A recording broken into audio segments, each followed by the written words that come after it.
Рамадан Челлендж. Пособие о правильной трансформации в священный месяц. Рамазан мұсылмандар үшін маңызды айдың бірі. Оның барысында тамақтанудың белгілі бір ережелерін ұстанады. Рамазан айында ораза ұстаудың қандай пайдасы бар? Қалай дұрыс тамақтану керек және ораза кезінде біздің денемізге не болады? Артықшылықтары. Ораза қандағы қант деңгейін оң әсер етеді. Бүйрек, ұйқы, безі және қан тамырларының жұмысына қолайлы әсер етеді. Жүрек қан тамырлары ауруларының қаупін азайту. Жаман холестерин деп аталатын төмен тығыздықтағы липопротеиндердің деңгейін төмендетеді. Мидың жұмысын жақсартады. Аутофагия процесі басталады. Грек тілінен аударғанда өзіңді же дегенді білдіреді. Аутофагия бұл лизосомалардың көмегімен ішкі қалдықтардың жою процесі. Яғни біздің ағзамыз ескі, мерзімі өткен және зақымдалған ауру жасушаларды жейді. Ораза кезінде нені азайту немесе нені алып тастау керек? Жылдам қарапайым көмірсуларды өйткені олар қандағы глюкоза деңгейін күрт арттырады және оны күрт төмендетеді. Бұл ақыр соңында әлсіздік, шаршау, бас айналу және мүмкін жүрек айнуының салдары болып табылады. Осы себепті адам күнін мәнсіз өткізеді, көп ұйықтайды, көп өтірік айтады. Рамазан айында маңызды нәрселер. Астың барлығын бірден жеуге болмайды. Тамақтану арасындағы аралық 5-10 минут болу керек. Денені тұздармен, дәмдеуіштермен, ауыр майлармен шамадан тыс жүктемеңіз. Су режимін сақтаңыз. Белгілі болғандай норма әркім үшін әртүрлі, бірақ жалпы алғанда бұл адам салмағының әр килограммына 30 мл суды ішкен жөн. Егер ифтар туралы айтатын болсақ, пайғамбар саллаллаху алейхи вассалам егер құрма болса, онымен ашыңыз, жоқ болса, сумен ауыз ашыңыз. Бұл тазару. Әбу Дәуд. Біз суды ішуді бастағанда су біздің ішкі процестерімізді бастайды. Ағза тамақтануға дайындалады. Сондықтан судан бастау өте маңызды. Содан кейін 1-2 құрма жеген жөн. Неліктен құрма? Құрманың құрамында глюкоза көп және ол денені қанықтырады. Сондықтан құрманы жеу арқылы біздің ағзамызға глюкоза тез қанығады және бұл артық тамақтануды одан әрі жою үшін денені қанықтыруға көмектеседі. Құрманың құрамында А, Б дәрумендері, С дәрумені және көптеген микроэлементтер бар. Мысалы, ең маңыздылары темір, калий және кальций.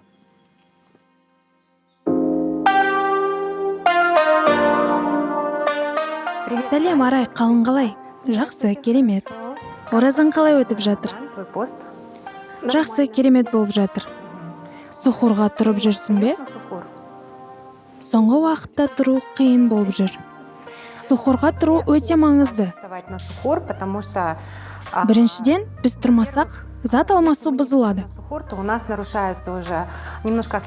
кесірінен біз қарнымыз ерте ашып бастайды.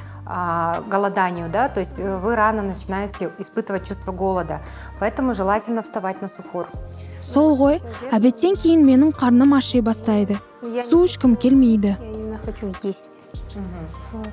Ал сухурға ояну неліктен маңызды және сухурда қалай тамақтану керек? Как питаться, да, во время сухура? Хотела бы немножко вам рассказать. Кішкене түсіндіріп өтейін. Ең бастысы, сухур кезінде бізге ақуыз болуы керек. Бұл құс болуы мүмкін. Тауық, үйрек, немесе ет, сиыр еті. Ішкі өнімдер болуы мүмкін. Бауыр, бүйрек, сонымен қатар ірімшік, жұмыртқа болуы мүмкін. Ал өте жақсы өнім балық. Бүгін біз балық пісіруді шештік. Ол үшін бүгін скумбрия алдық. Бұл өте жақсы балық. Ол омега-3 май қышқылдарына өте бай. Біздің гормоналды теңгерімімізге пайдалы әсер етеді. Мұндай балықты әйелдер мен қартайған адамдарға жеу өте пайдалы. Людям в пожилом возрасте. Бүгін скумбрия пісіру үшін бізге бір скумбрия жасыл алу керек. Біз аскөк, ақжелкен және пиязды алдық. Және бізге зәйтүн майы, тұз және қара бұрыш қажет болады. Ендеше скумбрия пісіруді бастайық. Алдымен пешті қосамыз. Пешті 35-40 минутқа қосып қою керек.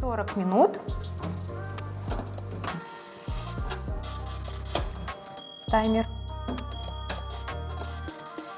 45 минут. Включаем духовку. Оны 180 градусқа қойыңыз. Ставим на 180 градусов. Мінекей, Вот мы уже біз балықты почистили, тазалап, промыли рыбу. жуып үлгердік. Ол таза. Жалпы, бұл 2 адамға арналған Я тағам. бы, наверное, съела Бірақ мен оны жалғыз жейтін болар едім. Енді көктерді майдалап турап, балыққа көк пен тұзды саламыз. рыбы здесь Сосын пісіреміз. натрем. Сен кез келген шөпті жеуіне болады. Бірақ бүгін біз аскөк және ақжелкенді, жасыл пиязды алдық. И лук. Біз көкөністерді кесіп жатқанда әңгімемізді жалғастырайық. Арай, сухарда не жейсің? Мен каша жеймін, сосын су және құрманы көп жеймін. Нутрициолог ретінде қандай кеңес бересіз? Посоветуйте, как нутрициолог. Жалпы, мен сухарға қандай да бір ақуызды, өсімдік протеиннің, бұршақтарды жеуге кеңес берер едім. Соль, бобы. Конечно, Көкөністерден қосқан жөн. Бұл кез келген көкөніс болуы мүмкін. Это могут быть любые овощи. Это может быть и Қады, кабачки, қияр және кез келген қырыққабат болуы мүмкін. и любые виды капусты, да, Ақ, белокочанная, қызыл, красная жасыл кочанная, кез келген брокколи. түрі. Любой вид зелени. Сондай-ақ аздап май қоссаңыз жақсы болар еді. Какие-то жиры, да. Вот вы, например, кушаете. Мұнда сен, мысалы, ботқа жейсің. Мен саған, мысалы, аздап май немесе аздап сары май қосуды ұсынар едім. Кокосовый Немесе масло, кокос майын. например, можно. Сухыр кезінде денені жақсы тойғызу үшін аздап жаңғақтар, кептірілген жемістер қосуға болады. Мұнда бізде аскөк және Здесь у нас укроп и петрушка. Сейчас мы еще добавим. кинза қоссам бола ма? Болады әрине. Кез келген шөпті қоссам болады. Можете соли добавлять побольше, не бояться соли, потому что рыба возьмет себе во время запекания столько, сколько ей нужно. Даже есть такие блюда, когда запекают полностью в соли, тем не менее рыба не пересаливается, потому что сколько нужно, столько рыба для себя возьмет, и рыба не будет пересоленная. Добавляем чуть-чуть черного перца. Хватает или еще? Еще чуть-чуть. Хорошо перемешиваем. Енді балықты аламыз да шөппен араластырамыз. И туда прям фаршируем Фаршируем. рыбу этой зеленью. Ал мен фольга дайындайын. Так, теперь Енді олива майын тамызсақ болады. Фольганы да олива майымен жағайық. смазать оливковым маслом. Ну, в принципе, можно и так. Ішіне ма? Дұрыс па? Нет, Дұрыс, я.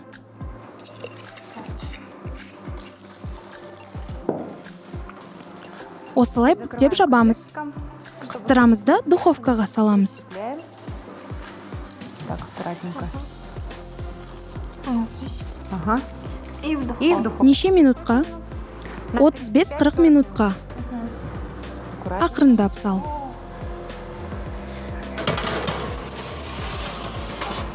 Ал ифтарға көкөніспен пісірілген тауық етін пісіруді жөн көрдік. Нам Бізге шамамен 900 грамм килограмм тауық еті.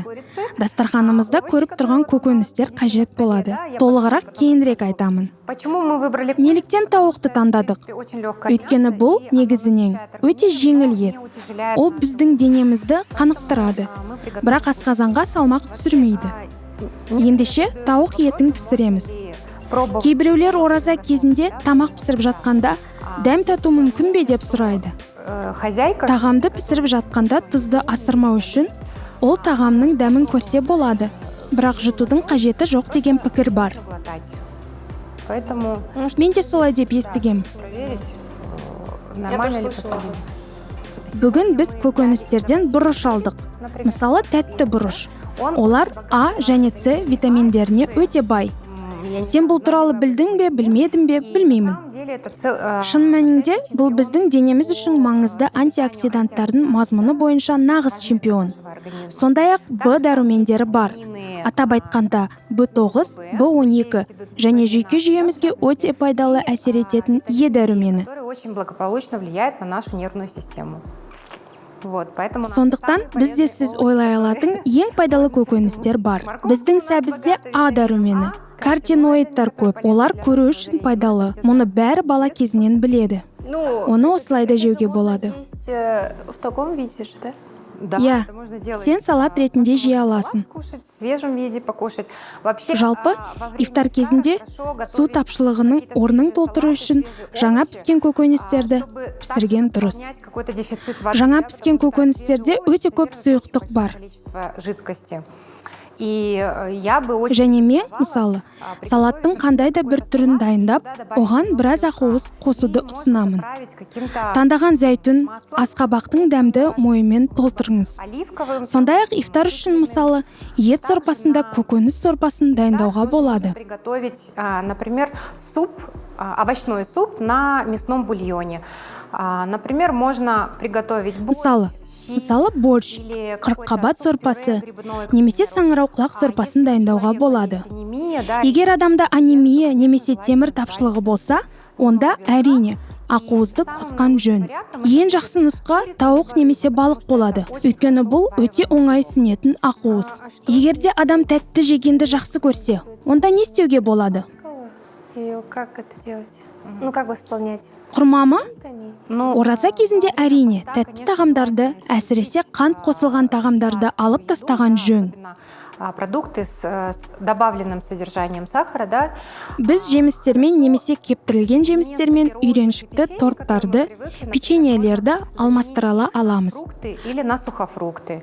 И фрукты, конечно, желательно выбирать. Төмен гликемиялық индексі бар жемістерді таңдаған дұрыс. Можно Сіз қай жемістердің гликемиялық индексі төмен болатын Google'дан іздей аласыз. Мысалы, бұл алма, апельсин, киви. апельсины, киви, хотя считается, как бы киви это как бы Мен мысалы кивиді көп жеймін. Күнде бір қорабын жеймін. Ал оның ішінде 10-12 дана бар. Ну, штук примерно 10, 12. Киви өте пайдалы өнім. Онда біздің ағзамызға пайдалы дәрумендер көп. полезных для нашего организма. В первую очередь Ең алдымен киви қай жерде жақсы? Мысалы, тағамды маринадтау үшін. Ол ақуыз талшықтарын өте жақсы ыдыратады. Және бұл тағамның жақсы қорытылуына көмектеседі. например, у кого Мысалы, пониженная кислотность, қышқылдығы төмендерге киви қосылған салаттар жасағаны жақсы. например, или Немесе кивиде етті алдын ала маринадтауға қолдануға болады. Сірке суымен қолдануға болады. это позволит Лимон шырынымен қолдануға болады. Бұл ақуызды алдын ала ыдыратады. белок Ал ақуыз ағзаға жақсы сіңеді. лучше усвоить. Әсіресе қышқылдығы төмен немесе асқазан ішек жолдарының проблемалары бар адамдар. Ал сусындар туралы?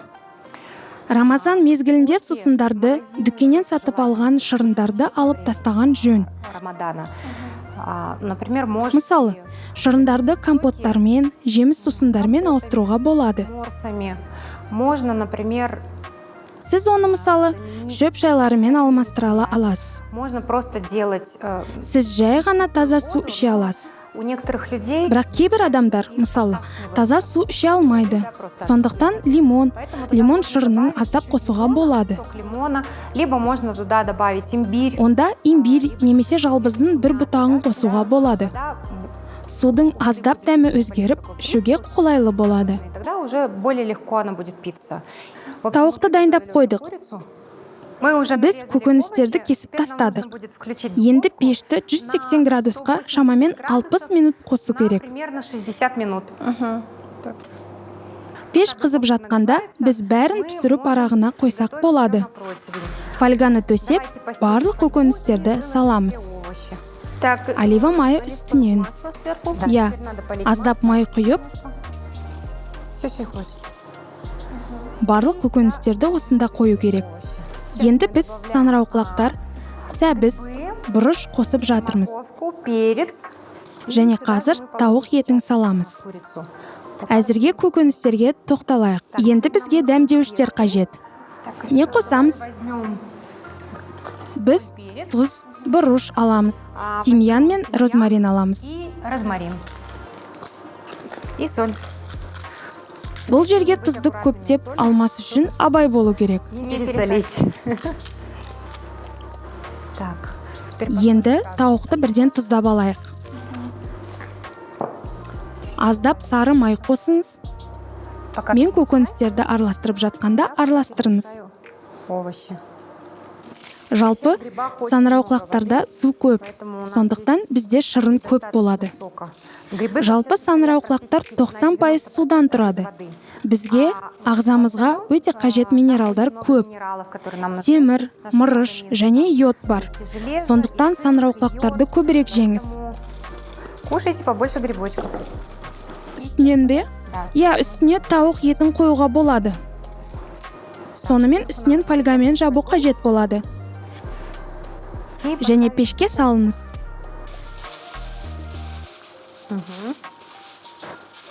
Біз тауықты пешке алдымен фольга астына 60 минутқа қоямыз. Содан кейін тауық піскен кезде біз фольганы ашып, тауықты 10-15 минутқа қалдырамыз. Минут на 10-15. Оп. Сонымен біздің балық дайын. Оны үстелге қой. Енді оны ақырын ашамыз. Бәрі дайын болды. Тауық еті қазір піседі. Біз сізге соңғы нәтижені көрсетеміз. Және оны кейін өзіңіз жасай аласыз. Немножко подрумянилась. Мен бүгін осыны үйде пісіремін. Сондықтан, менің ойымша, бұл рецепт барлығына жарымды. Можете потом повторить. Я сегодня это дома приготовлю. Егер сіз біздің рецепт бойынша пісірсеңіз, бізді белгіленіз. Если будете готовить, обязательно нас отметьте. Итак, О, готово. у нас Ал, дайын болды. зазвонил духовка. Пешіміз шырылдады. В принципе, Тауық жалпы пісті. овощи, если даже какие-то Көкөністер, егер сізде жартылай піспеген болса да, ештеңе етпейді. Жей беруге болады. здесь могут быть полусырые, все это можно кушать в таком виде. Сәндетейік. Мне нравится укроп. Везде, всегда. Ас болсын. Аппетита.